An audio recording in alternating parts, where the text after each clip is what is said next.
1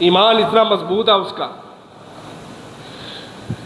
اور اللہ کے نبی فرماتے ہیں احفظونی فی اصحابی، اور میرے صحابہ کے بارے میں خاموش رہا کرو، ان کی حفاظت کیا کرو. اکرموا اصحابی، میرے صحابہ کی عزت کیا کرو. امسکوا لی اصحابی، میرے صحابہ کے معاملے میں اپنی زبان کو، اپنے ہاتھ کو روک لیا کرو. یہ کون کہہ رہا ہے؟ ہمارے نبی محمد صلی اللہ علیہ وسلم امت کو گائیڈ کر رہے ہیں. پھر آپ دیکھیں سب سے پہلے حدیثوں کے اوپر عمل کرنے والے بھی صحابہ کرام تھے، اور صحابہ تو وہ تھے جو آپس میں بھی ایک دوسرے کی توہین نہیں کرتے تھے. رحماء بینہم، آپس میں بڑے نرم دل تھے. اللہ کے نبی نے کہا میرے صحابہ کے بارے میں کوئی زبان درازی نہ کرے، کوئی اپنا ہاتھ نہ چلائے. اللہ کے نبی نے یہ حکم دیے تو صحابہ سب سے پہلے اس حدیث پہ عمل کرنے والے ہیں کہ وہ خود بھی صحابہ آپس میں ایک دوسرے کی بدخوئیاں نہیں کیا کرتے تھے. جب حضرت عائشہ رضی اللہ عنہ پہ بہتان لگا تھا نا بدکاری کا، اس وقت بہتان لگانے والوں میں 3 صحابی بھی شامل تھے.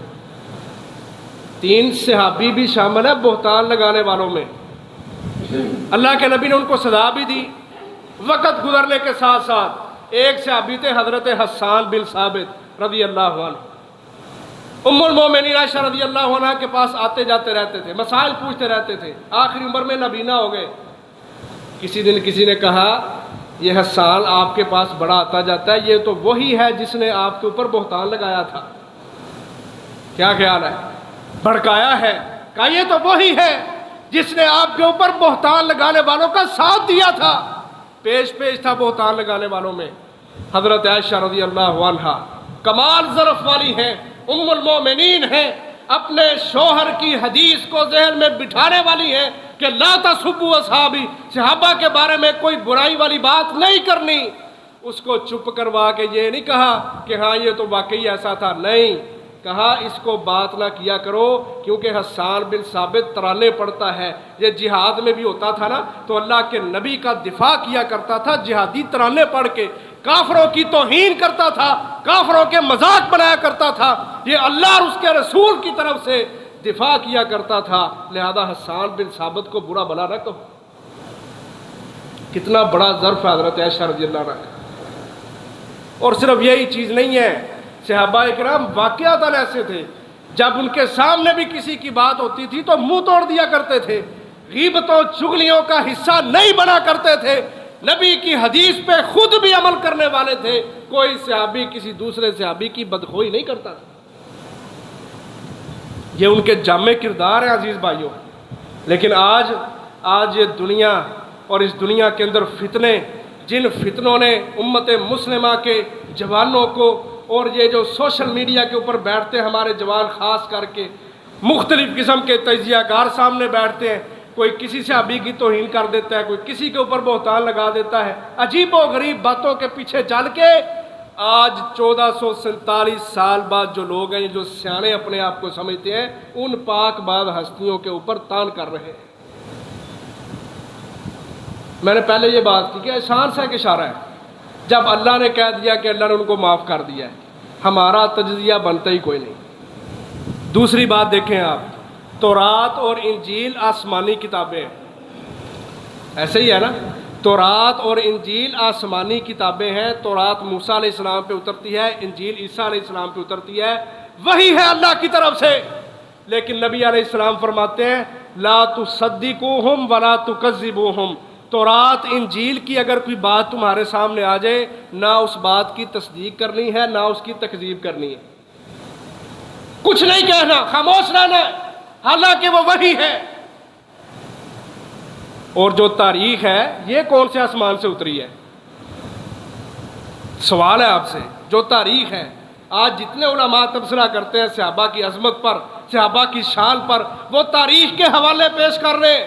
فلاں امام نے یہ کہا، فلاں نے یہ کہا، فلاں امام نے یہ کہا، تاریخ کے حوالے. اور اللہ کے نبی کہتے ہیں تورات و انجیل بھی آ جائے، اس کی بات کی بھی نہ تصدیق کرنا ہے نہ تکذیب کرنا ہے، خاموش رہنا ہے. تاریخ کون سے آسمان سے آئی ہے اور کیا سٹیٹس ہے تاریخ کے پاس کہ وہ بڑی شان والی ہے، جو آج کا عالم اس تاریخ کو بہانہ بنا کے صحابہ کے اوپر تان اندازیاں کرتا ہے. رک جاؤ، اللہ کے نبی نے کہا ہے امسکوا الی اصحابی، میرے صحابہ کا جب تذکرہ ہے نا خاموش ہو جائے کرو، ان کی شان کو سنا کرو، ان کے کردار کو پرکھا کرو، ان کے دلوں کو اللہ نے جھانکا ہے۔ اولئک کتب فی قلوبہم الایمان وزینہ فی قلوبکم، اللہ نے صحابہ کے دلوں کے اندر ایمان کو مزین کیا ہے، وہ ہر کام کے اندر ان کو اسلام نظر آتا تھا، غلبہ اسلام نظر آتا تھا کہ ہمیں کوئی ایسا عمل مل جائے جس سے اسلام کی شان و شوکت بڑھ جائے، وہ عمل ان کو خوبصورت لگتے تھے اور صحابہ اس کے اوپر عمل کیا کرتے تھے۔ ہم دنیا دار لوگ ہیں نا، ہمارے دلوں کے اوپر بھی نا پردے آ جاتے ہیں۔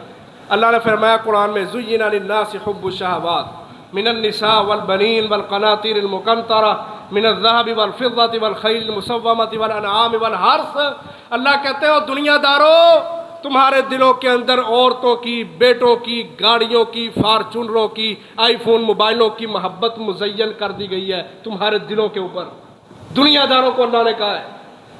اب جس کے دل کے اوپر یہ چیز خوبصورت بنا کے لکھ دی گئی ہے کہ یار دنیا کی تو کیا بات ہے، فلانی گاڑی تو بڑی اچھی ہے، فلانا موبائل تو بڑا اچھا ہے، وہ ہر طرح سے کوشش کرے گا اپنی خواہش کو پورا کرنے کے لیے، ادھار اٹھائے گا، قرضے اٹھائے گا، صرف دنیا کی حقیر سی خواہش کو پورا کرنے کے لیے۔ لیکن صحابہ اکرام وہ ہیں کہ جن کے دلوں پہ اللہ نے دنیا نہیں بلکہ ایمان کو لکھا ہے، وَزَيَّنَهُ فِي قُلُوبِكُمْ۔ اس لیے صحابہ اکرام کی یہ شان ہے، ان کا کوئی بھی عمل ایسا نہیں ہوتا تھا جو دائرہ اسلام سے باہر ہو، ہر کام میں وہ اپنے نبی محمد صلی اللہ علیہ وسلم کے مطیع اور فرما بردار اور عبادتوں کے جذبے، قربانیوں کے جذبے اپنے اندر رکھنے والے تھے۔ وجہ یہ تھی کہ دلوں کے اوپر ایمان مزین تھا، ایمان خوبصورت لگتا تھا۔ اور جو گستاخیاں کرتے ہیں ان کو اللہ سے ڈر جانا چاہیے، اور نبی کے صحابہ کی جو سیرت ہے اس کے اوپر چلنا چاہیے، یہ ہمارے ایمان کا حصہ ہے۔ حضرت عبداللہ بن عمر رضی اللہ تعالیٰ عنہ فرمایا کرتے تھے من کان مستنن فلیستن بمن قد مات، جو شخص اپنا کسی کو نمونہ اور آئیڈیل بنانا چاہتا ہے نا، ظاہر ہے ہم بھی کہتے ہیں جی میں فلانے بندے سے بڑا متاثر ہوں، میں فلانے کو فالو کرتا ہوں، کیوں؟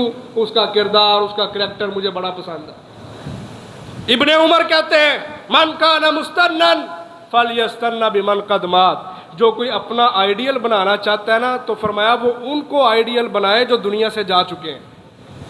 اور پھر آگے خود تبصرہ کرتے ہیں وہ کون لوگ ہیں؟ کہتے ہیں اولئک اصحاب محمد کانوا خیر الامہ وابرھا قلوبا واعمقھا علما واقلھا تکلفا اختارهم اللہ لصحبت نبیہ ونقل دینہ فتشبہوا باخلاقہم وطرائقہم فہم اصحاب محمد صلی اللہ علیہ وسلم کانوا علی الہدی المستقیم۔ عبداللہ بن عمر کہتے ہیں جو بندہ اپنا آئیڈیل کسی کو بنانا چاہتا ہے وہ صحابہ اکرام کو اپنا آئیڈیل بنائے، کیونکہ ان کے دل بڑے پاکیزہ تھے، علم کے اندر ان کے اندر بڑی گہرائی اور بڑی وسعت تھی، علم میں بڑا رسوخ تھا، اور ان کے اندر تکلف نہیں تھا، وہ دنیا کے بندے نہیں تھے، پروٹوکول نہیں مانگتے تھے، تکلف بہت کم تھا ان کے اندر، اور وہ نبی علیہ السلام کے صحابی ہیں، ان کو اللہ نے چنا تھا اپنے نبی کے لیے، دین کو آگے ڈیلیور کرنے کے لیے۔ فتشبہوا باخلاقہم وطرائقہم۔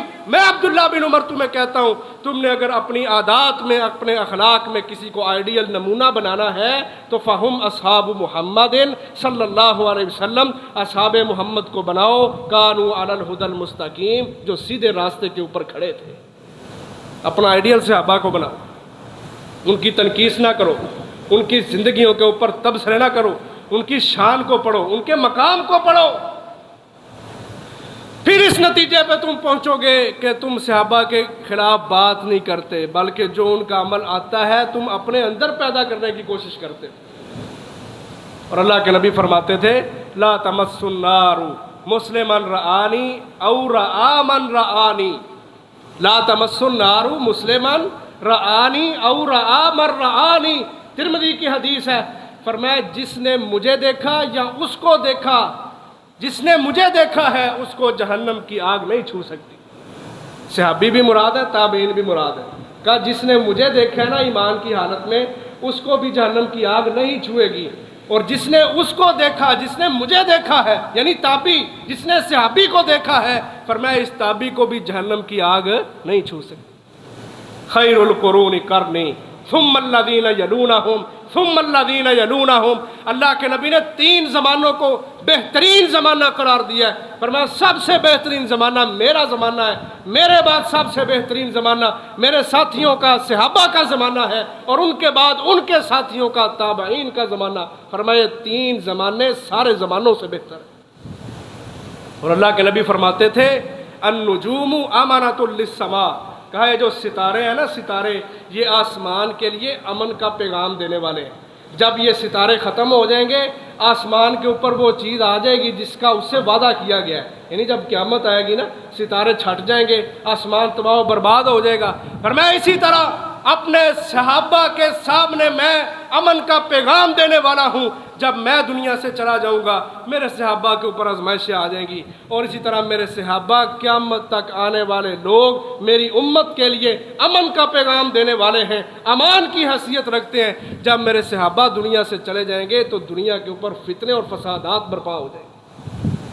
آج بھی اگر ہم فتنوں و فسادات سے نکلنا چاہتے ہیں تو اپنے نبی کے صحابہ کی طرف لوٹنا پڑے گا، ان کے کردار کو پرکھنا پڑے گا، ان کو جانچنا پڑے گا، ان کے اوپر ایمان رکھنا پڑے گا، ان کو اپنی زندگیوں کا نمونہ اور آئیڈیل بنانا پڑے گا، پھر جا کے یہ دنیا امن کا گہوارہ بنے گی، سکون کا گہوارہ بنے گی۔ اور جو گستاخیاں کرتے ہیں ان کو سوچ لینا چاہیے کہ گستاخیاں کرنے والوں کا انجام بہت برا ہوتا ہے۔ ایک واقعہ سنا کے بعد ختم کرتا ہوں۔ حضرت سعید بن زید رضی اللہ تعالیٰ عنہ، ایک عورت نے حضرت سعید بن زید پہ تہمت لگا دی، صحابی رسول ہے، تہمت لگا دی۔ تہمت کیا لگائی ہے کہ اس نے میری زمین کے اوپر ناجائز قبضہ کر لیا ہے۔ مروان بن حکم کا دور ہے، صحابی رسول کو بلایا گیا ہے، سعید بن زید کو پوچھا گیا کیا آپ نے ایسا کیا ہے؟ تو صحابی رسول کہتے ہیں میں اپنے نبی محمد صلی اللہ علیہ وسلم کی حدیث کو جانتا ہوں، وہ کیا ہے؟ من اخذ شبرا من الارض ظلما فانه یطوقه یوم القیامت من 7 ارضین۔ کہا میں اپنے نبی کی حدیث کو جانتا ہوں، اللہ کے نبی نے فرمایا تھا جس نے ایک بالشت بھی ناجائز قبضہ کیا کسی کی زمین پر، قیامت والے دن وہ اس حال میں آئے گا کہ 7 زمینوں کا توق پہنا کے اس کے گلے میں ڈال دیا جائے گا۔ میں اپنے نبی کی حدیث کو جانتا ہوں، میں کون ہوتا ہوں قبضہ کرنے والا؟ مروان بن حکم نے باعزت بری کر دیا، کہا جاؤ۔ اب ظلم جب حد سے بڑھ جاتا ہے نا، پھر بد دعا بھی کی جا سکتی ہے۔ تو سعید بن زید رضی اللہ عنہ اس عورت کے لیے بد دعا کی، اللہم ان کانت کاذبۃ، اللہم ان کانت کاذبۃ فاعمی بصرها واجعل قبرها فی دارها۔ صحیح مسلم کی حدیث ہے، کہتے ہیں اللہ یہ عورت جھوٹ بول رہی تھی، اس کی آنکھوں کو اندھا کر دے اور اس کی قبر اس کے گھر کے اندر ہی بنا دے۔ یہ بات دعا کی ہے، کتابوں میں لکھا ہوا ہے۔ وہ عورت جس نے گستاخی کی تھی، گستاخی کرنے والی عورت، ایک وقت آیا کہ وہ نابینا ہو گئی، اور اس کے گھر کے اندر ہی ایک کنواں بنا ہوا تھا جس سے وہ پانی نکالا کرتی تھی، اس کو نظر نہیں آتا تھا، نابینا ہو گئی تو اپنے ہی گھر میں اس کنویں کے اندر گر گئی، کوئی اس کو کنویں سے باہر نکالنے والا نہیں تھا۔ صحابی رسول کی بد دعا اللہ نے پوری کر دی، آنکھوں سے اندھا بھی کر دیا اور گھر کے اندر غوطے دے کے ڈبو کے مار بھی دیا۔ اس لیے محترم بھائیوں، ہمیں سوشل میڈیا سے متاثر نہیں ہونا۔ ہمیں آج جو لوگ تبصرہ کرتے ہیں جی امیر معاویہ غلطی پہ تھے، علی حق پہ تھے، میں کہتا ہوں جو کچھ بھی تھا وہ صحابہ کے اپنے معاملات تھے، آپس کے اختلاف جو بھی تھے، اللہ کے نبی نے جب کہہ دیا یہ دونوں جماعتیں مسلمانوں کی جماعتیں ہیں، رضی اللہ عنہم ورضوا عنہ، جب اللہ نے کہہ دیا ہے، ہم کون ہوتے ہیں کسی کو کہیں یہ حق پہ تھا اور کسی کو کہیں یہ غلطی پر تھا؟ قسم ہے اللہ کی ہمارے پاس کوئی اختیار ہی نہیں ہے۔ جب صحابہ کا ذکر ہو، اذا ذکر صحابی فامسکوا، اللہ کے نبی کہتے ہیں جب میرے صحابہ کا تذکرہ کیا جائے خاموش ہو جایا کرو، ان کے اوپر تبصرے، دلیلیں، تاریخ کے موضوع من گڑت واقعات، ان کے کردار پہ تھوپنا یہ تمہارا کام نہیں ہے۔ اللہ نے ان سب کو معاف کر دیا ہے، تمہارے لیے وہ آئیڈیل ہے، تمہارے لیے وہ رہنما ہے، تمہارے لیے وہ نمونہ ہے۔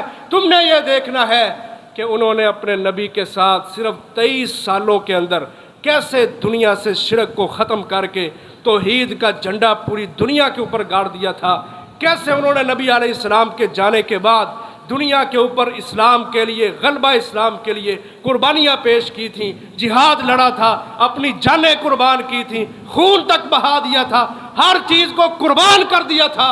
قیامت تک آنے والے لوگوں کے لیے صحابہ کا یہ کردار ہے جو ہمارے لیے نمونہ ہے۔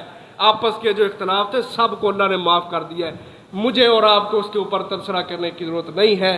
اللہ تعالیٰ سے دعا ہے اللہ تعالیٰ ہم سب کو آج کل جتنے بھی فتنے برپا ہیں سب فتنوں سے اپنے آپ کو بچانے کی توفیق عطا فرمائے۔ اللہ تعالیٰ ہمیں حق بات کی سمجھ عطا فرمائے۔ اللہ تعالیٰ ان لوگوں کو ہدایت دے جو غلط باتوں کا سہارا لے کے صحابہ کرام کی شان میں گستاخیاں کرتے ہیں، اور اللہ تبارک و تعالیٰ ہم سب کی صحابہ کے ساتھ جو محبتیں ہیں ان کو قبول بھی فرمائے، ان میں اضافہ بھی فرمائے، اور قیامت تک رہتی دنیا تک جو لوگ ہیں سب کو صحابہ کرام کی نقش قدم پر چلنے کی توفیق عطا فرمائے۔ وآخر دعوایا ان الحمد للہ رب العالمین۔